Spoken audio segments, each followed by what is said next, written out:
Hello. Okay, let's try this again. So, good evening, everyone. So, my name is Jennifer. I'm the Vice President of the Alumni Scholars Club, and I want to thank everyone for coming out tonight to join us on this very special occasion as we honor this year's Miles Lecture Award recipient, Professor Randall Rowan from the Department of Economics.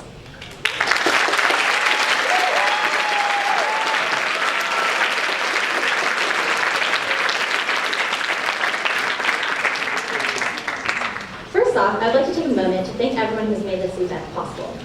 The Executive Board of the Alumni Scholars Club, who've been completely supportive of everything, Anthony QA for his expertise, Chris Constad, who's helped create and monitor the online voting platform, George Brown, who's provided counseling throughout this entire process.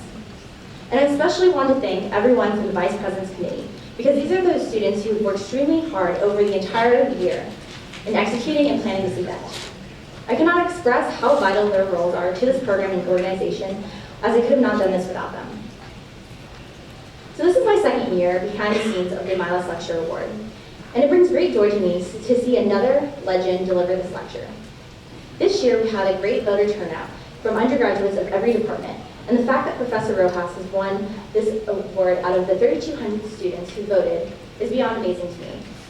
Over the past month or two, I've really been able to get to know the wonderful and genuine and very well accomplished person that Professor Rojas is. It is no surprise to me why his students see him as such an inspiring person. Let's listen to a few words that his students have to say about him.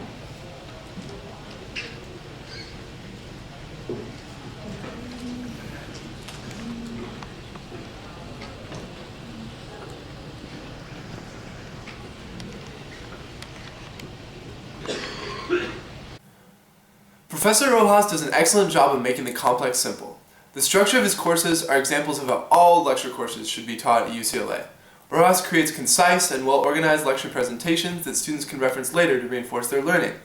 Most importantly, his enthusiasm and expertise inspires first-year economics students to continue in the field. Hi, my name is Jake. I'm an economics and political science student here at UCLA. I've had Professor Rojas twice, once for Econ 41 and once for Econ 1, and both times the thing that's come across to me the most is that Professor Rojas really cares about his students. He's always on time, he always has his presentations ready, and it seems like he genuinely wants people to learn in his class. And that really made me feel really great, especially because Econ 1 was one of the first classes I took at UCLA. So because Professor Rojas cares so much, I think that's why he deserves this reward, and I'm so proud that he was selected. I think the most striking thing about Professor Rojas is the fact that he makes you believe that you can achieve anything. You know, I have these lofty dreams of going to Harvard Business or to get into McKinsey & Company, and by looking at Professor Rojas's achievements, I believe I can do it. You know, he's been so helpful, in whether it's for my investments class or right now for my economic forecasting class. And the thing that strikes me the most, though, is just he carries himself with unparalleled humility, and it's amazing.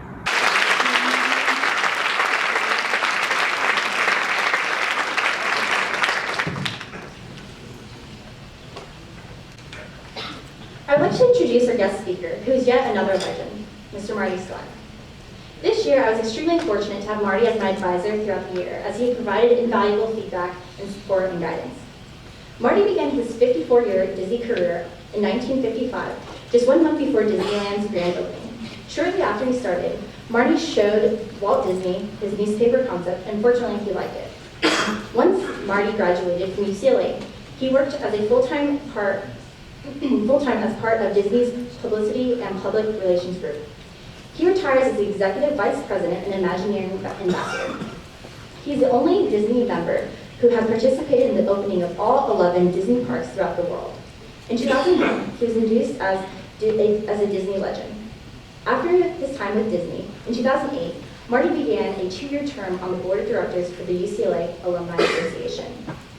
During his time as an undergraduate, Marty was the editor-in-chief for the Daily Bruin. He attended the very first Miles Lecture series in 1955, which features 6 lectures from remarkable individuals who attempted to answer the question, what would you say to your students if you had but one last lecture on Earth? Marty wrote an editorial on Coach John Wooden's lecture, which, thanks to his involvement on the board of directors for the Alumni Association, was then read 55 years later by 2 graduated alumni scholars, Max Velasco and Rob Vitici. They were inspired to revive my last lecture concept under the wing of the Alumni Scholars Club. So without further ado, I would like to welcome the one and only Marty Scott.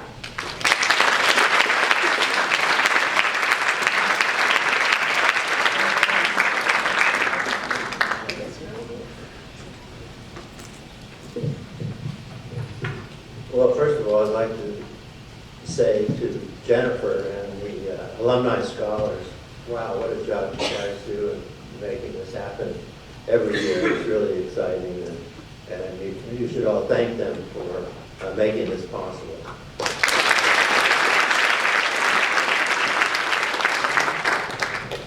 Yeah, Jennifer is absolutely correct, and I brought along a copy. You can't see it very well, but this is the editorial I wrote in October of 1955 called Wooden's Last Lecture.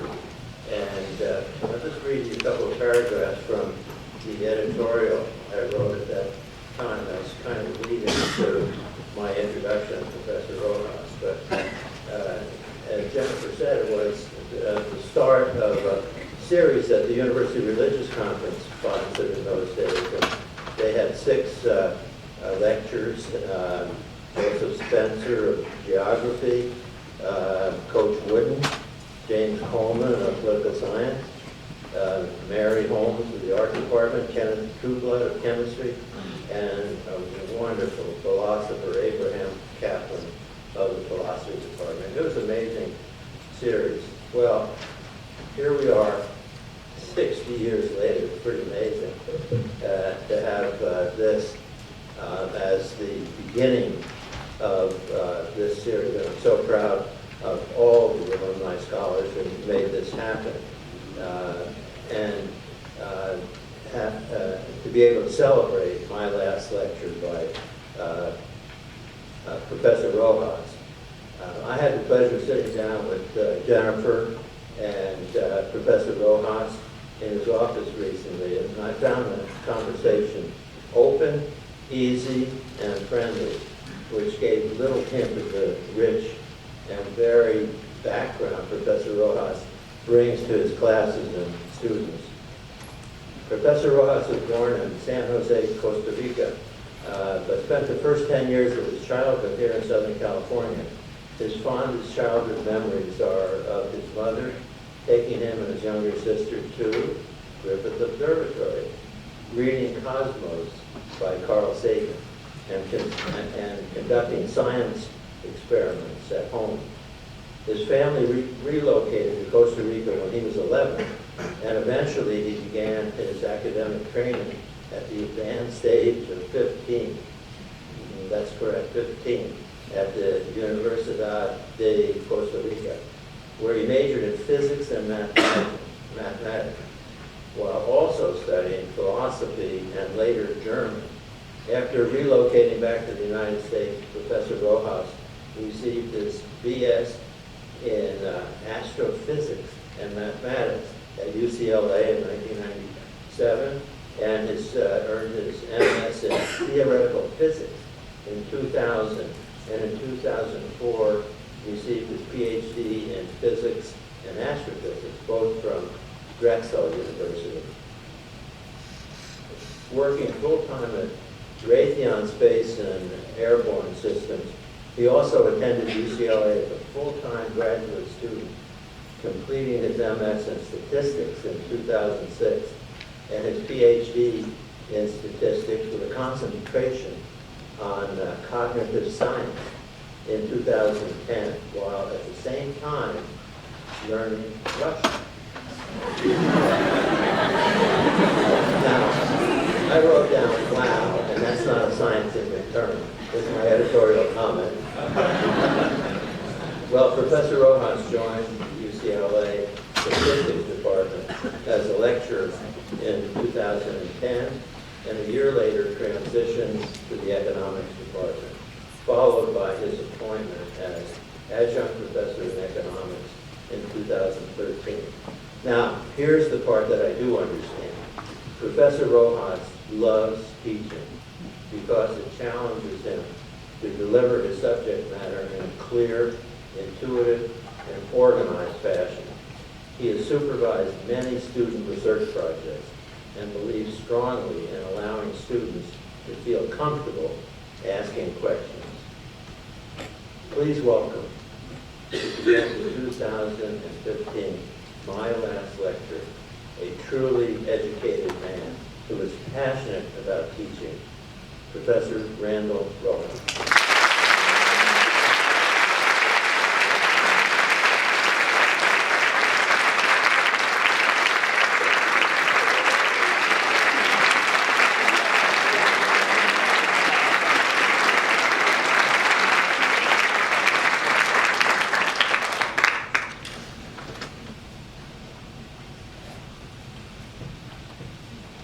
All right, there we go. All right, well, first let me start by saying how utterly grateful, humble, and flattered I am by this opportunity. Not only is just honestly beyond expectations. I couldn't have expected anything better, and being first of all recognized by my growing family. As you know, undergrad, master's, PhD, and now faculty, and this really is my home away from home. And just to be amongst my peers, my family, my growing family, this really is a sense of fulfillment that only by the end of the lecture will you really truly see what it means to me. Because words really cannot do any justice to this award. So I'm going to say thank you for your vote, thank you for your support, thank you for challenging me, because I learned more from you than you learned from me. In fact, I think I owe you a tuition. All the great questions that you asked in class, you keep me honest, keep me on my toes. There are tough to please, but you know what? I wouldn't have it any other way. It's just been honestly such an honor. So I want to thank you. I also want to thank the Alumni Scholars Club and thank the Alumni Association for organizing this event. This takes an amount of an effort that honestly you work to see all the things that we do and how this gets orchestrated. It's just impressive. So thank you as well. And I want to thank the economics department for the opportunity, the continued opportunity that they give me to be there in front of you. I know I see my physics students, I see my staff students, I see economics students. It's all of you. It's amazing to have you there. But since I have joined the economics family, I want to give special thanks to them because they allow me to grow in economics, they allow me to be in front of you, and there's word that I'll be teaching a lot more different courses next year. So hopefully I'll have some of you deserve awards, and some of you here I recognize I've taken about 5 courses with me already. So thank you all. And as far as the talk, let me start with the following. So this is the challenge, as you know. The question that was posed to me is, right, you have to discuss, give a talk on what would you want to share, tell your students. It was the last lecture on Earth. Right, so no pressure on that one. And we do have class tomorrow, by the way.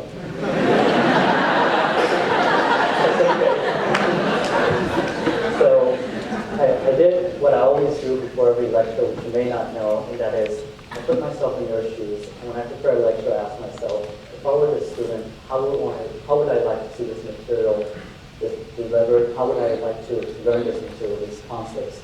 Regardless of whether they're difficult or easy, either way, I just always like to put myself in the shoes of the perspective of the student, and to better understand that, I guess, if I were a student, what would I like to know about my professor, especially if it's someone that inspired me and that I look up to. And so I think the answer was a very natural one. The last thing I wanted was another lecture.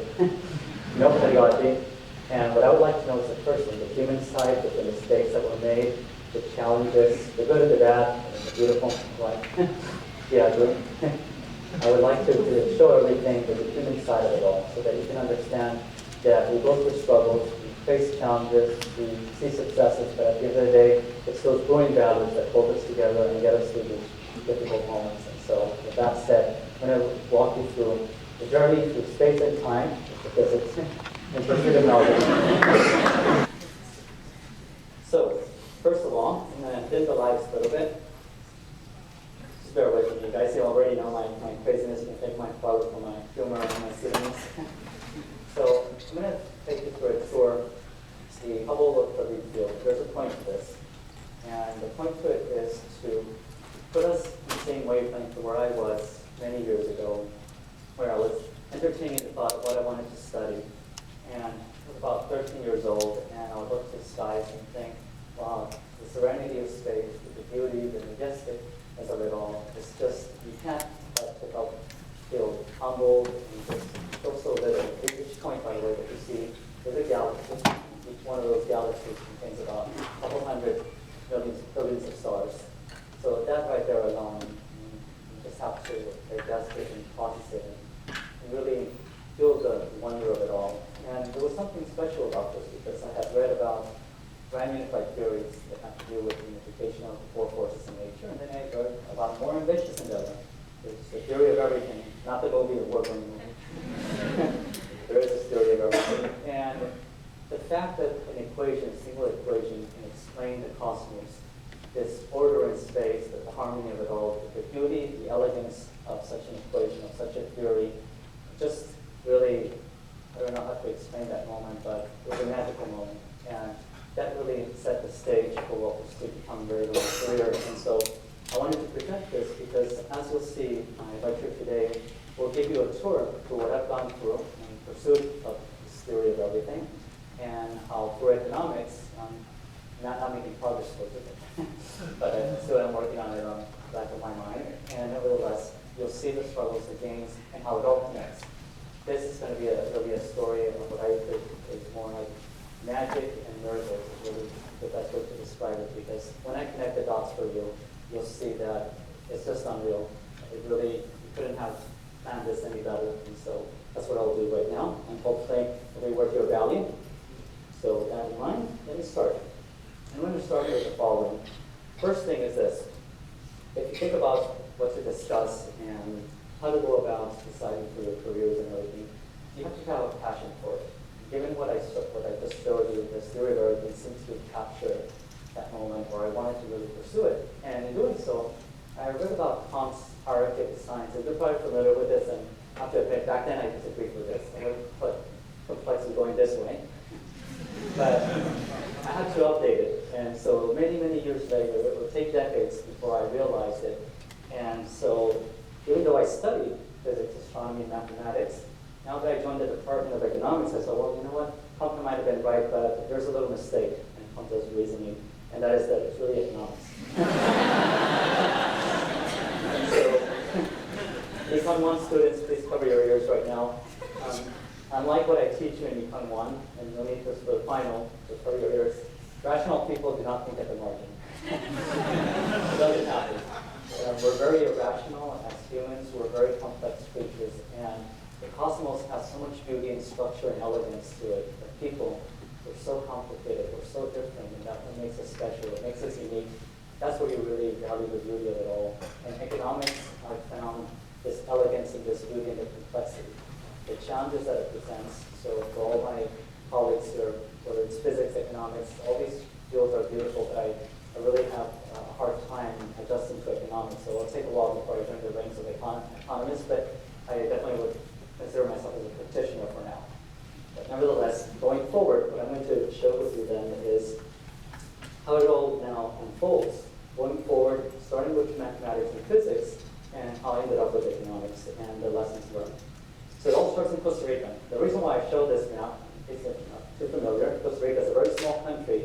We're only about 4 million, a population of 4 million. So when you think about that, a colleague might joke that UCLA is larger than Costa Rica. And I bring that up for a good point, and for a good reason. And the point is this. As you'll see later on, Costa Rica being such a small country, it's very homogeneous. And when you come from a small country and you come to the United States and you're exposed to different challenges, a lot of you have been international students or have transferred, there's been certain adjustments that take place. And this adaptation will be a central theme that you'll see throughout the talk. And there's something special about this. So let me show you. I'm going to take you back to Costa Rica around 1987 when I started my actual training. And it started with a mentor, Professor Madrigal.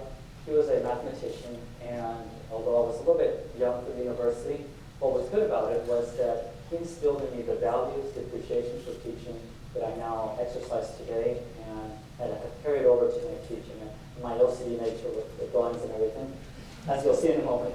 So what were these core values? What was it about this teaching style that I absorbed and that I now practice? Well, his lectures had humor. I think humor is certainly an important element. Without it, you can't really do a lecture. You can make out what it is quickly, but minus c stands for cosine. All right, well, you guys are all sharp, so you already figured this out. By looking at it, you would say, there's a pattern going on. Yeah, I see it, see? There's some minuses in between. One last 10. Going down are the derivatives, and going up are the integrals. All right, well, nothing that would show off anything particularly special.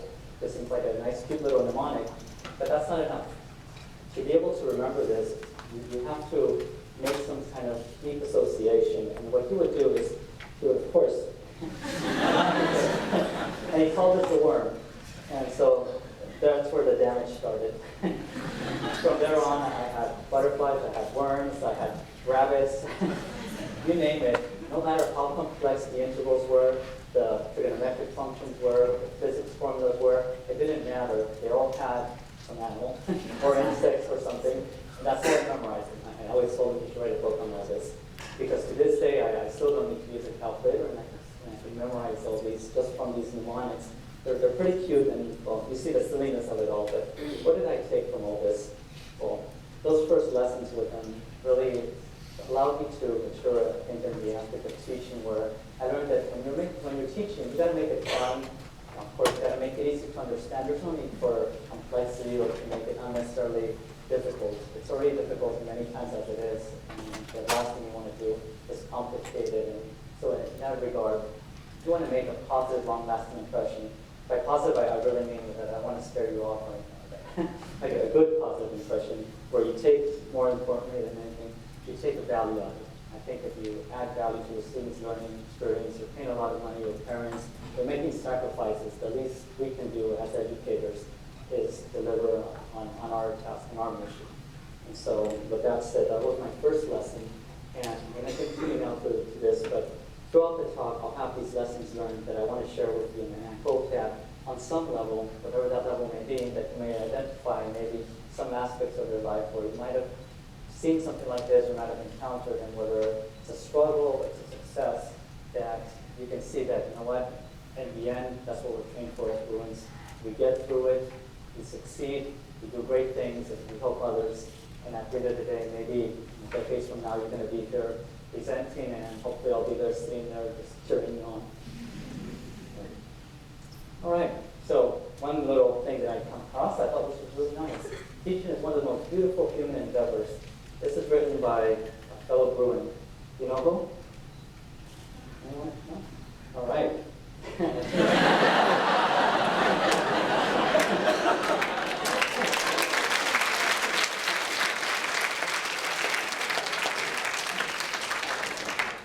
I wrote this because I was thinking about how do I best capture what I feel about teaching? How would I be able to? And I really couldn't do it any justice. And this is the only thing that came up, so as far as I could think, but this really captures how I feel about teaching and what I hope to convey in the classroom. So my personal wish list. I know, I will explain it. Back in 1987, and I hope that you all see that it may sound a little bit silly, but that there is some magic to this, as you'll find out. I think that it's important for us to have our dreams, to have our goals, and to set some expectations, and that Bruins are used to setting the bar pretty high. And I know, because I teach you, and I know from interacting with you, the Institute for Advanced Studies is a great place where all these scholars I had read as a kid. That's where Einstein was when he moved to the United States, and we had the likes of Gödel, Oppenheimer, Turing, all these great people, physicists, mathematicians, you name it, great scholars. And for me, it was just like, wow, it's heaven. I wanted to just go there and visit and just take a picture. And believe it or not, I would have been happy with that. I also wanted to do my PhD in astrophysics and math. I wanted to do both because of the reasoning, because I wanted to have the tools I needed to accomplish my passion, which was the theory of everything at that time. Carl Sagan was a very inspirational figure in my life because he was one of those scientists that really brought science to the household. You would see his programs, his book, as a true inspiration. I don't know of any astronomer that, at least contemporary, that didn't get some kind of inspiration, wasn't inspired by Carl Sagan. And so, of course, because of Carl Sagan, I started also looking at astronomy. Stephen Hawking was such a compelling story, and in Costa Rica, at this time, there was no internet or anything, so just the little bit snippets that we would get, it's just like, wow, you would piece the piece together and you think about this legend and all that. And So it was a true inspiration, and I wanted to meet this person and see if this person was real.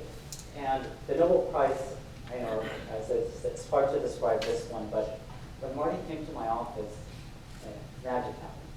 Marty came to my office, and as I was telling my story to Marty, he looked me in the eyes, he pauses, and he says, you know what, all this that you've done, you had a focus, you had a purpose. And it just made me think and reflect, and I got home and I talked to my wife, and my wife immediately just says, yeah, the Nobel Prize.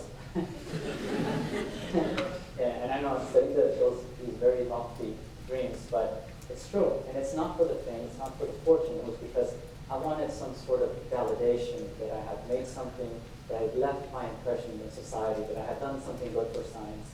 And as you know, you guys know me, I'm not really after the money or anything, although my family said, well, you could work in Wall Street, do this. There was an interesting story that I'll share with you guys. I mean, look at the wealth here. You can't put a price tag on this.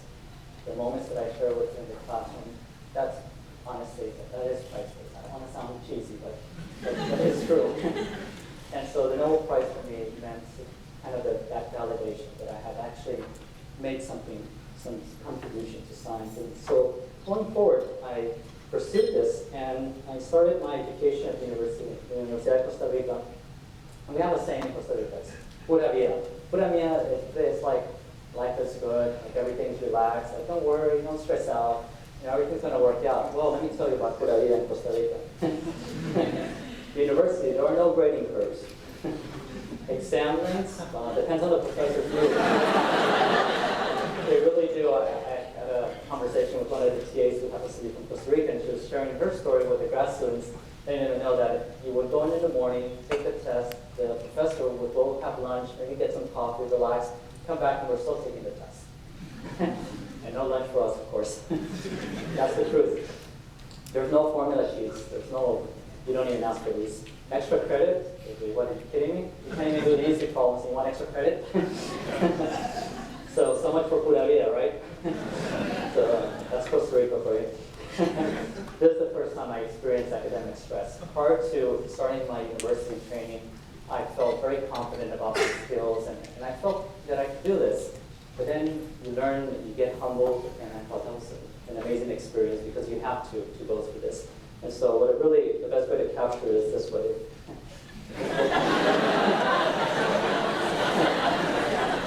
Invisible hand in the face, and you guys know the invisible hand. And what you don't know about the invisible hand is that the invisible hand belongs to a boxer. It still hurts. So what was my lesson? It was a lesson on humility. It was a lesson of self-discipline, of passion, and study habits.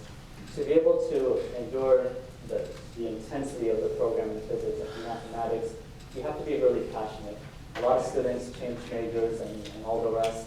But those of us that remain, we felt very confident, we felt very happy to be in this program because that's what you go through. You're doing it because you're passionate about it, not because you're pursuing grades. And trust me, my GPA was pretty low. It was on a 10-point scale, it was a 7.5. So nothing to brag about.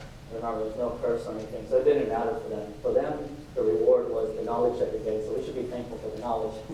That's how they portrayed it. But as we'll see in a moment, I learned another lesson. And you probably know about this. People face trade-offs. I teach that in my Econ 1 class and throughout. And what does Costa Rica have to do with this, and what does this have to do with that? Well, let me just clarify something.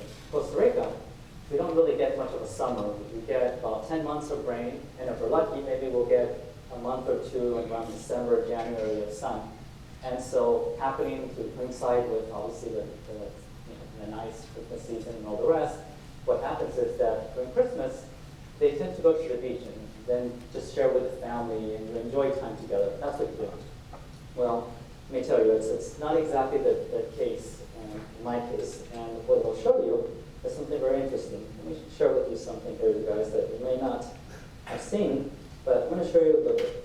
I'm going to share something. These are some of my notes from when I was back in the days. Just make it a little bit smaller.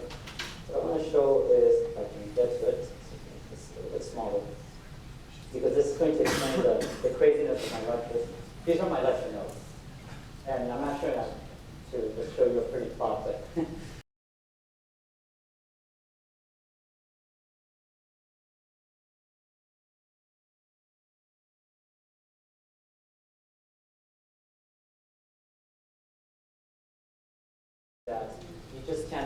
it's almost like you're going to Disney as a little kid, right? You see all the rides, you see everything, you know where to start. You come to UCLA and you say, wow, so much great stuff going on, and it's difficult to adjust and absorb it all. So many amazing opportunities and resources that are extended to us that I really encourage you to take advantage of, because as you'll see when we go through the lecture, it's not just about the opportunities and the resources, it's also about the friendships and everything that you establish early on. As you'll see later on in life, it comes full circle. And I just want to share a little bit of the word study. I had to work, and I had to go through everything that a lot of you may be going through. You get loans and all the rest, and so when you come into my office and said, my class was dropped, I need to add, my student loan didn't come in, and I said, yeah, I understand, I really do. I had gone through all this. But something that I also want to highlight and thank are two professors here at UCLA. Professor Malkin from the Physics and Astronomy Department, and also Professor Stephen Pauly, because thanks to them, I see a lot of my research students here in the audience, and thanks to them, I had opportunities to do research as an undergraduate. And I have to admit, of all the classes that I took, there was nothing more valuable than those two research opportunities that I took part in. And so the fact that I'm here today, that I've mentored so many students, and I continue to supervise a lot of students, is because they gave me the opportunity, and I want to extend that same courtesy to my students. For all of you that want to do research, I encourage you, I welcome you, and I want to do my best, just like they did, because it was really one of the best experiences I had here at UCLA. And so that's why I'm saying we have opportunities, we have resources that we really should take advantage. Now, as far as the Bruin, oh my God, so many lessons. And you guys can add many more to this list. As a Bruin, what do you learn? What are those values that represent us? Well, let me share some of them. The blue, I think of it as the challenges, and the gold as the rewards. We obviously know that it's not easy being a Bruin. You're held to the highest standards. You're pushed beyond your expectations. You need more than the GPA, right? You can name them. You have to do volunteer work, right? You have to do internships. You have to be an athlete. You have to be in clubs, not party ones. You have to do a lot of things. It takes a lot to be a Bruin. You have to stand out. You have to really push yourself beyond what you might expect. But what are the rewards? What are some of the things? Why do we do this? And it's not just the strong academic foundation and that sterling skill set that you walk away with. It's a lot more. It's the core values that really represent us, our compassion and kindness, the leadership skills that you acquire, the understanding for people, for everything, the integrity and the perseverance that you can take this, you push, and that takes us through life. And these are core values that, as you'll see, you capitalize on them, and you'll do great things as you continue to absorb these, and you learn to mature as you go through your growing training. So, back to my wish list. 1996 was a pivotal point in my career. In 1996, what happened was I was near graduation, and Carl Sagan passed away that year, so that was not going to happen. But I was still at UCLA, and for me that was already a great triumph. And I had heard about Stephen Hawking, and so I went to the Getty one day just to kind of relax and try to have a balance. And lo and behold, who do you think I run into? There he is. And as fate would have it, as you'll see, this was not the first time that our paths would cross. It would cross on a deeper level later on in life. And only magic can explain this, as you'll see in a moment. And so, as far as my wish list, well, I met Stephen Hawking, so I'm all happy and excited. So things seem to be going well. And after I met him, I realized, you know what? He had conquered so much, struggling with the Barrett's disease. And you think about when you do your math. Just think of any, Marty, I use this expression, sorry. I would say, think about a Mickey Mouse math problem. These take a while to do in your head. Now, imagine doing these really complex equations in your head. You can't do that. I figured, wow, and I'm complaining about this exam that I have. I just realized that you can do so much. You really can. And it's amazing what we can conquer. So I realized that you just can't surrender to adversity and to these challenges. You conquer them and you move on from these. So going forward, I was now Bruin certified. I graduated from UCLA. And then I realized another lesson in economics, and that is that economic booms, of course, and bursts cannot be moderated, cannot be avoided, but moderated. What do we mean by this? After graduating from UCLA, things were going well, but guess what?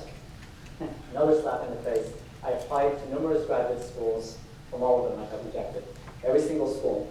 As you are, many of you seniors applying to graduate school, don't take it too hard, you guys.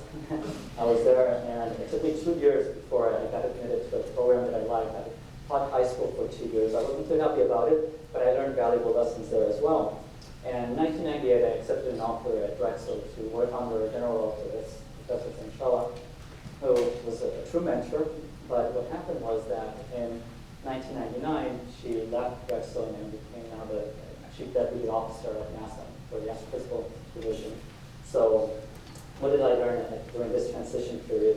After moving to Philadelphia to accept the offer and to commence now my PhD in physics, astrophysics, I learned that you look at your failures and setbacks as opportunities for something better. I know that some of these lessons are things that you've heard, and again, you sound a little cliche, but when you have them context, that's where you really value them. And that's what I'd like you to think about. If you didn't do necessarily well in an exam or anything, again, don't take it personally. Move on from this, take that and consider it an opportunity. Because in Spanish we say, one door closes somewhere, a window will open somewhere else, hopefully not in the 10th door. But you get the point. That's Costa Rican humor. And so sorry about that, but bottom line is, it really does make a difference. And so, in Drexel, what I learned is that you can really push yourself beyond what you think you could.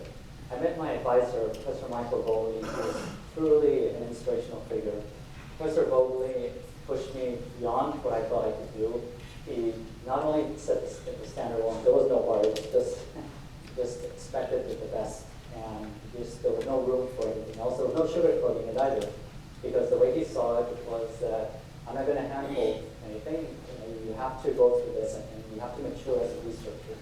And I thought that was very valuable at the time, not of course. But now that I look back, it gave me the discipline, the skills to be able to now mentor you and supervise and know how to be able to do this and does this. But at the time, it was all work, no play. Thinking, oh, well, doesn't sound too good. But that was until a postdoc joined our department. Dr. Fiona Hoyle, an astronomer, she joined our department as a postdoc, and she brought balance to all this. When Dr. Hoyle joined the department, we started having all sorts of department dinners, department gatherings. It was a very happy atmosphere, and she reminded us all that we need a balance in life. I need a refresher course in that, because my balance is definitely not there these days. With a lot of work, and many of you are going through the same. We're working hard, we're studying, but you do need to find that balance, and I certainly do. But I wanted to share that after she joined the department, we began to observe this balance, and things started to work, and things started to go really well. And so, as far as the graduate school, the experience, I learned another valuable lesson. That is that, yeah, you live a frugal life, but you know what? It's okay, because that intellectual wealth that you get, the friendships that you make, it all makes up for it, and you all know calculus. You take the limit, right? So that's pretty good value, right? Now, in 2001, something magical happened. Two things. 2001, have you guys seen the movie Beautiful Mind? Yeah? All right, well, there's Hollywood for you, of course, influencing us. I see the movie and I thought, now I want to meet John Nash. And I thought it through. Of course, I'm watching the movie, I like to meet him. But I still wanted to go to the Institute for Advanced Study. And so, of course, I didn't want to meet Russell Stone, maybe my wife does, so. I wanted to meet John Nash. And so, guess what happened? This is where we begin to see crazy things occur. 2002, there was a program at the Institute for Advanced Study that I had heard about, and this program offered a position for 50 students handpicked from around the world to participate in a summer school on theoretical physics. The topics discussed were string theory, particle physics, and cosmology. These were taught by all the legends that I admired and just imagined. And so, yes, I was lucky enough to sneak through, and I was admitted to the program, and I participated in this program. And that's not the fanciest of the religious seal, the science that they have, but it has its antique value, so I wanted to capture that. And on one of the evenings, we had guests of honors during dinners, and guess who I meet? John Nash. Again, this is just magic because these are things that I didn't share. These are just thoughts that I had. I wish I would meet him. And it was just one of those passing thoughts. My eyes are closed, my friends, and want to take a picture. No. Everyone's ignoring me. So, oh, all right. And so I went, but Jan, the one that was there, and another colleague, Sergey. And all right, they're going to take a picture. And guess what? After I took the picture, everyone wanted to take a picture. But you know what? I took a picture. No more pictures. So in life, you have to be a leader. And these are values that you learn as a doer. You know them, you've gone through them, you're going through them right now. And I also learned that no dream is too lofty. Some of these dreams that you set, some of the expectations, some of these wishes that you make, they really do come true. And as we'll see, it gets even better. So now I'm in Philadelphia, and I'm happy, things are going well, I graduate. And so I come back to Los Angeles to accept a job at Raytheon as an aerospace engineer. Because a PhD had already taught me many lessons, I said, I'm not going to go to this anymore. I've already been exhausted. I was mentally exhausted. I'm not going to go through it. I still had the Nobel Prize in physics in mind, but that wasn't necessarily stressing me out too much. And so the Raytheon years, things were very different. When you leave academia, and you'll know this because if you're going already for a job or you already have a job lined up, you'll see the transition. Like, wow, no more tests. This is great. Well, I can sleep in and all the rest, but guess what? It's very different. It's a different culture. It's very fast-paced. Customers, you have deadlines, milestones. You're measured on different metrics. It's different culture, but nevertheless, it also has its benefits. There are great benefits, good salary, and all the rest. And my friends are like, oh, you're so lucky you're doing all this, and you're doing well. But you know what? Despite the great salary and everything else, there was something missing. I missed the academic setting. I missed the teaching. I missed research. And I realized that in order to do that, I have to get back into university. And so, of course, you learn to adapt to these changes, but you're still in your heart, you realize that that's not your vocation. And so, of course, you already know what I did. I was crazy enough to come to UCLA once again for another round of it all. And I came to UCLA to pursue my PhD in statistics. And here's where things start getting a little bit strange.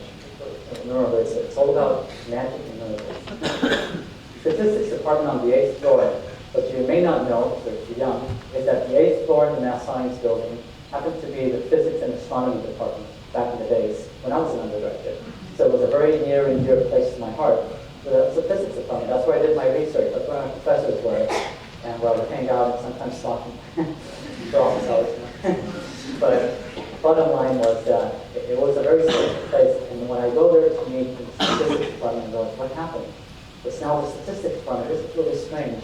But nevertheless, that's where fate would bring me. And as you will find out, yes, I did start the PhD, but after the first quarter, it was a learning lesson. You don't do a full-time job, you don't go through a PhD that easily. It requires a huge commitment. It requires a special ruin like yourselves, that we've been trained for this and we know what it ensues, what it requires. And so as such, even though I wasn't sure that I can continue for 5 years, because again, the commitment and obviously the sacrifices, I was lucky enough to meet my mentor, my PhD advisor, Professor Alan Yule. I decided that maybe I will change the change, the focus of my major, and we started working at something else. Let's look at maybe psychology, maybe cognitive science, and I did. And I knew that he was a leader in all these great things, cognitive science, neuroscience, you name it, but I was sad. I was sad because I had left physics, the one and dearest thing to my heart, the one thing that I had been pushing for, and I was now leaving my dream. But guess what? Something magical occurred. Do you know who his academic father was? And you see, in academia, we have my PhD advisor, my advisor's advisor, and so on. So we have this kind of genealogy, if you will. And so as fate would have it, and I did not know this at the time, all right. That was Luke Skywalker's father, sorry about that. That was my advisor's advisor, Stephen Hawking. And it gets even crazier. There's Alan and there's Professor Hawking. And there he is scribbling something. I can only imagine because of his PhD dissertation. His PhD dissertation, even though he was a scholar in cognitive science and many other fields, not physics, his PhD dissertation was in quantum gravity, the very theory that tries to explain, at least at the time, how close we can get to this theory of everything. So as fate would have it, I would come back to my field under his supervision, even though I thought I had already left physics, but physics was there looking over me and making sure I stayed at the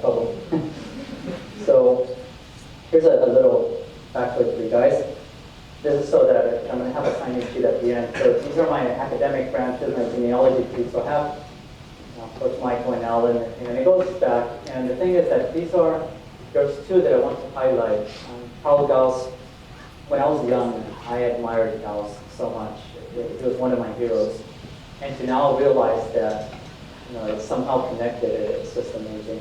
And then Dirac, for the physicists in the audience, you recognize Dirac as, being up there with Einstein. And so the fact that you take something from your advisor, the good and the bad, but the fact that it got passed on, so at the end of the day, I'll have a sign sheet if anyone wants to carry on. I need someone to pass this on to. No pressure, of course. So, all right, so things are going well, but you know what? 2006, the quant era begins. That's where my first exposure to economics occurs. What happened in 2006 was that I heard about the quant, and I heard about what this is all like, and that rocket scientists of Wall Street, and this sounds like a sexy field to get into. And I'm doing statistics, and I'm thinking, sure, I'm going to apply all this physics to it.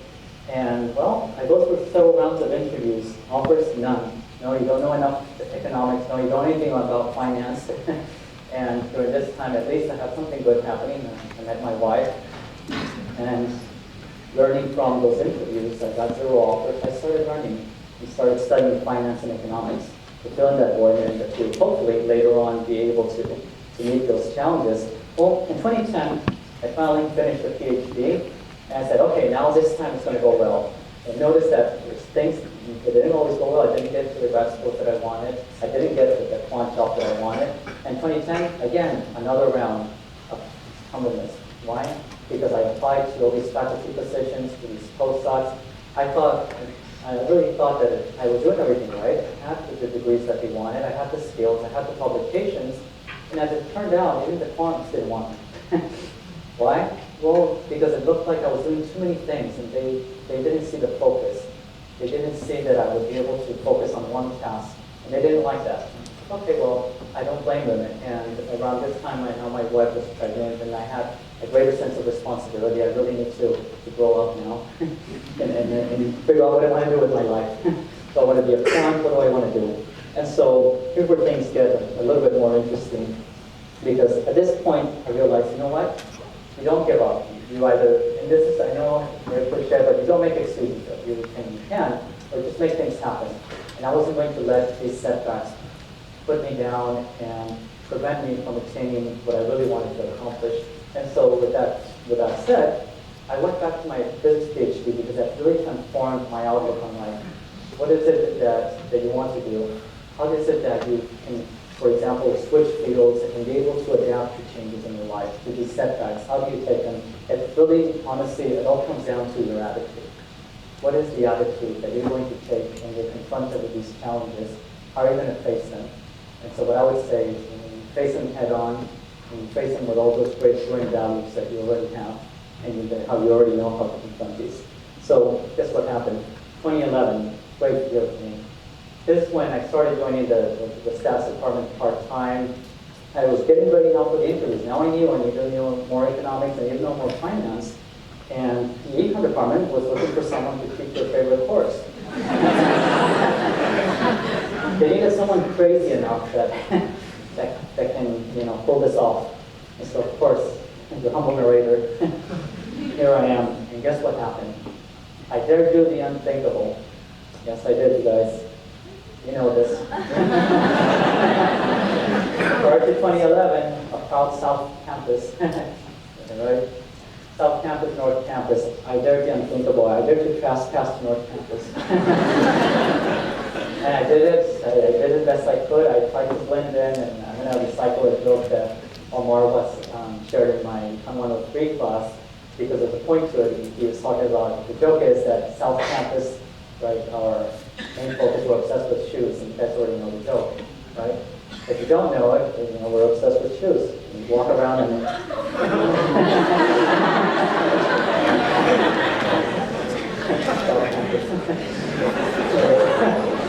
so I didn't look at my shoes. I tried to look professional. And I go to my interview with Professor McDevitt, and it was amazing. Had it not been for this interview, I think I probably would have just run away. The interview went so well. Such a genuinely nice, good person. I felt welcome to the department. with my new family. I thought, you know what? I could see myself in this department. And if the faculty are like this, and this is the staff and support that you get, I can just imagine the students. And I got so excited. I was really energized to be there in front of the classroom and to do my job. And so, as you know, I went back to my wish list and I realized, oh, it's just so wonderful to do economics. I don't really want to do this. My mathematics was replaced by statistics, but the Nobel Prize was still there. I thought, oh. You know what? I'll be happy if I went in economics. So what happened next? Well, now we're converging now to the economics years.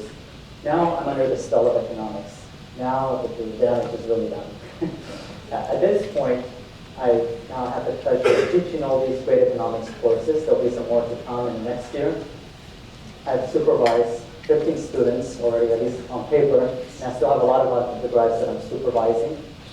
I've also had the privilege of doing research in economics, and with the support of the faculty, the staff, the TAs, and everything, and of course my family and friends that allow me to spend the time doing what I enjoy, which is the research, the teaching, and obviously being able to convey all this knowledge and share it with you. I've also, just in general, had the gift of being a part of this great family. And that family, as a department, includes everyone. It's not just the faculty, it's you. You guys make it happen. You make the time worthwhile, and you're the reason why I wake up early and I'm there and maybe tired, and I try my best to really give you the justice again that you deserve. And so, as another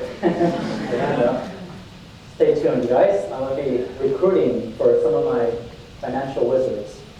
As part of my research, I am applying for some grants, and I'm working on really bringing the physics and the engineering, the economics together under one heading. And of course, there's the fine print just in case it's a subject to approval. I have to get that validated by the econ department first.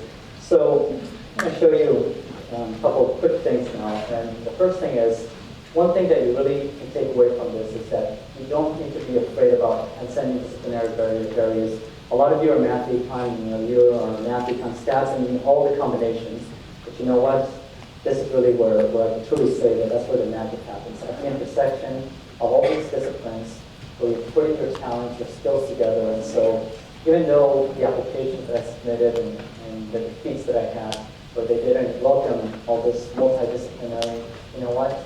At the end of the day, there was a reason for it. And you think that what this reason is? Well, let me show you. You recognize this? Well, some of you should, and some of you owe me some rent, by the way.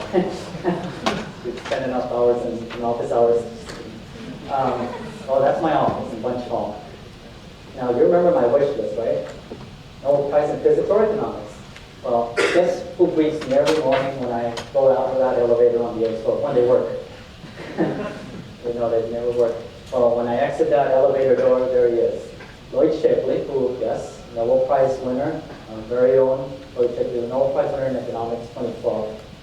And so it's just a weird turn of events that I exit every morning and I'm greeted by Lloyd Shapley, and of course, with the stamp, the Nobel Prize, staring me in the eye, and looking, watching over me. And of course, there's something more. So, but wait, there's more. What do you think that is? Just when we think things can't get any crazier than this. Well, what you may not know is this. No Darth Vader joke, you guys. Who's his biological father, do you know? All right, well, I'll share it with you. It's Harlow Shapley. Harlow Shapley is a very famous astronomer. And so the fact that there I am, the 8th floor, sad thinking that I've abandoned my beautiful physics. And guess what? I'm greeted by Lloyd Shapley, the Nobel Prize, his father, a great astronomer. And it's just a weird coincidence of the turn of events. And you know what? There's even more. Just when you think it really can't get any crazier than this. What you don't know is that, or maybe you don't, Harlow Shapley is known in astronomy for the Great Debate, it's actually also known as the Harlow-Curtis debate in astronomy. This debate basically settled the score and led to the field of extragalactic astronomy. Back then it was believed that our galaxy was the entirety of the universe. After that debate between Harlow and Curtis, it was settled, and we realized that the universe extends far beyond the outskirts of our extragalactic astronomy happens to be the field that I did my PhD dissertation in. So not only do I have the Nobel Prize, of course, and I have Shapley there, but as far as related to the field that I actually studied, so you can't make this up, right? I mean, it's just unreal. I have a couple of slides that I want to leave you with some lessons, things that I want you to take away from all this. And the first thing is, as you move on, we make magic happen. We really do. The magic happens when you interact with people, when you educate them, when you're next to them, and you're teaching them something, explaining, and when you're helping out. And so the first thing I want you to do is to really cast your brings throughout society. Make your presence known, and make a lasting impression. That's what we trained you for, that's what we gathered, and that's what makes us unique and special, and that's what gives us a community of being Bruins, and what makes us proud as Bruins. I also want you to take away from this to be a mentor, a role model to others. It's not just me sharing it with you, and I expect that all of you will at some level become mentors and role models, and you'll also be mentoring other people. You'll also be helping them throughout their struggles, and help those in need. We've been very, very lucky, very blessed with the opportunities. The magic that happens is because we're here. We had something happen that allows us, each one of you, one of us, was handpicked to be a part of this family. So I think that it's only right that we do this in justice, that we also help those that haven't had these opportunities that we've been lucky enough to have. And make time for friends and family. I owe my father so many dinners. my wife, and I already lost count. It's unbelievable how quickly time flies. And honestly, it's another cheesy comment. Just prepare for it, guys. But you never know what you have until it's gone. Time goes by fast, and you really need to make that time to share those moments. You're gonna move on through life. You're gonna get really busy, and just take time to say thank you to your friends, to your family, to make time for them, to share moments with them, to value them, because that's something that no one can take away from you. And that's something that, in those moments of need, then that's what you're going to turn back to gather that strength that you need to make it through. And also take advantage of the opportunities and the resources that we have to offer. This is an amazing institution. You already know that, and you know what we have to offer. So I really do want you to take advantage of it and make the most of this Bruin experience. Get to know your professors. We're not as unapproachable as you think. We really do want to be there for you. We really welcome your feedback. We really welcome you to our office. I know appointments, I have a long list. But still, my office door is always open. It's really actually closed, but only because of the elevators. Just knock on there. And I'm always welcome there to, obviously, to discuss with us what you really need. We're there. We want to get to know you. You're just not a number, trust me. You're not. I have 400 students in my class, but the only thing that I regret is that I don't have the opportunity to meet each and every one of you personally. And the way I can honestly say it sounds crazy, but I love the names you actually remember. and you test me. The great thing is that I would love to get to know everyone. I know it's very difficult, but the bottom line is that we do care about you. We want to be there for you. And we want to see the person, not just see me. I want to see what you're like. I want to know about what's your story. It really makes a difference. And so I do want you to obviously keep in touch as you go. You do wonderful things in life. I want to make sure that we do keep in touch, because I get emails from, 20 years ago from students that I've had. And they're telling me, you know what, thank you so much, but because of you, I went and I studied physics, or because of you, I went and studied this, or because of you, I conquered my fears in mathematics and actually studied mathematics. Students that would never have gone anywhere near mathematics ended up studying mathematics. And that's for the beauty. It's just, you can't express that in words, and the fulfillment that you get out of this. And another thing that I would like to share, we all know Benjamin Franklin. Well, the physicists, we know him by the kite. The economist, by the $100 bill. But for my Econ 106B students, they always ask me, so, think about investment. What investment do you recommend? But here it is. Knowledge. It always pays the best interest. You can't beat that. And so with these thoughts, you might ask, all right, so what's next? So let me share with you what's next. my Econ 144 students, you can close your eyes, you just have to midterm. Just for my lecture. Like with every good fairy tale, here's what we have. Like a good teacher, I need to give you a homework, of course. You know, I can't expect you to send you at home without homework. So the first thing I want to say is that your homework is to write your wish list. Don't worry about it being too lofty or having these big dreams. Don't be shy. Write down what you really want. What is it that you really want to achieve? You may look back 10, 20, 30 years, and you may be doing this and scratching it off. And you're like, oh, you know that crazy Lopez guy? He was right. Yeah, I'm glad that I wrote it and personalize it. Don't type it up. Don't text it. Write it. Take the time to do it right. And as far as me, well, I still have my homework. And it's a very daunting task because you see what? Today, it's a very special day. My last lecture award marks the culmination of my wish list.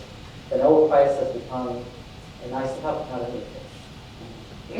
Excuse me. And the reason for it is because this really means a lot. It's fulfillment, attaining this achievement from you, the students. You realize that where I place my values, maybe I wasn't placing them in the right place. I was pursuing the Nobel Prize. I wanted the recognition, I wanted the validation that I've done something for society. And if I had just touched just one student's life for the positive, that I did something truly remarkable, I think that would have been already my reward. And to see hundreds, I mean, maybe, excuse me, didn't expect this happening. You get a little emotional, but yeah, I mean, this is really, it means a lot. I honestly cannot express the value that you added to my experience as a teacher. What you do in the classroom when you ask those questions, everything that you do, honestly, it just means so much. It's just incredible. And so with that, I think that the only thing I can really say is that you've already fulfilled my wish list. I'm going to have to start a new wish list because at this point, I really have completed all these goals. Thanks to you, thanks to this moment, and the opportunity that you give me. So, like with every good fairy tale, and you always have an ending to these, from my family to yours. I may wish you that you'll do great things. Get that paragraph in the end.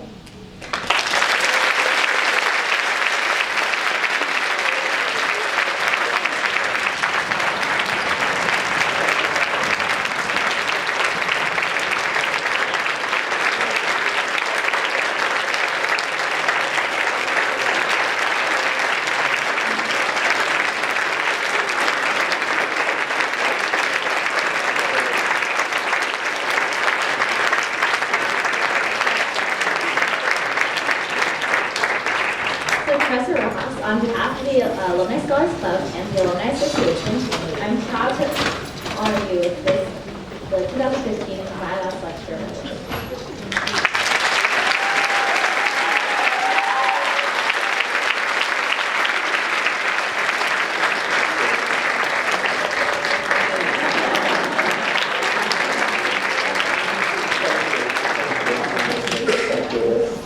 This is a very special. Thank you guys. I don't know if I can just entertain any questions or anything. You probably have to go run and study. I know that feeling. I just want to open it up. If you have any questions, I'm happy to address. Do you try to give back to Costa Rica or When I do go to Costa Rica, I haven't recently been able to, but I normally try to go to university and lecture and for some of my experiences. And I do reach out to a lot of the students as well. But I have been working on that as well, but through the university. Any other questions? Yes. What's your favorite memory? My favorite memory? Or one of them? You see, to rank them all is very difficult, but I think perhaps when I got my PhD and I defended, and I was mortified. After I defended, I was at a great moment. The second time around, I was prepared for it. Obviously, when I met my wife and when I had my daughter, I think my daughter would take first place.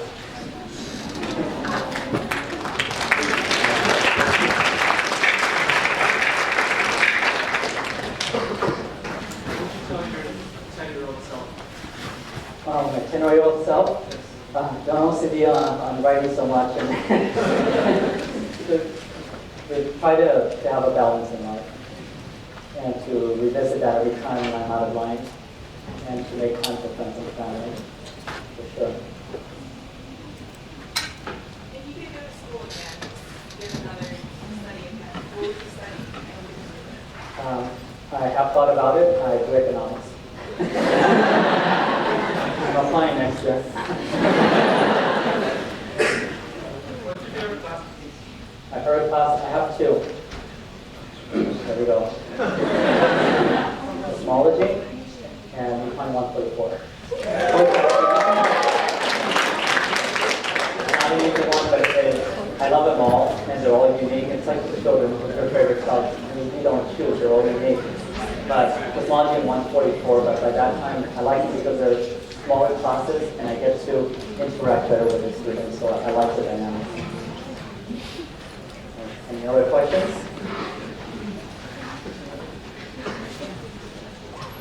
All right, you guys, well,